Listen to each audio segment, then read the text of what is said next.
Puerto Ricans, Dominicans, Cubans, we don't call ourselves black the same way that African Americans do. And it's not about denying our skin color, it's about the history and the culture. When Africans were brought to the United States, they lived under European chattel slavery. They learned English as their main language, lived mostly in the South, and out of that became a new culture, what we know of today as Black America. You have the gospel, the jazz, the soul food, and eventually the fight for civil rights shaped one Black identity. But our story in the Caribbean is just different. Under Spanish rule, we speak Spanish, and we're mixed with Taino, indigenous people of the islands, and with African. So these conditions created a different culture. So while Black Americans make soul food part of their culture, we grew up on arroz con gandules, plantains. Our music is bomba, salsa, merengue, and our language is Spanish. So we identify as Boricua, Dominicano. Is not because we're rejecting African roots, but it's because we carry a culture that's more than just one color.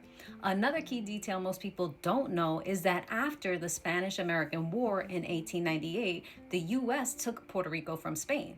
That's why Puerto Ricans are U.S. citizens today. And in places like New York, Chicago, and other big cities, Puerto Ricans often identify closely with Black Americans. We march together, we live together, and we share similar struggle, but there's still a distinction, not of division, but of the heritage. We know our Spanish Taino roots are part of who we are too. So we don't call ourselves Black Americans. It's not a denial, it's a definition. Black in the US means one history, Afro-Caribbean means another. And at the end of the day, identity isn't just about your skin color, it's about the food we eat, the music we dance to, the language we speak, the religion. That's what shapes the story that we carry.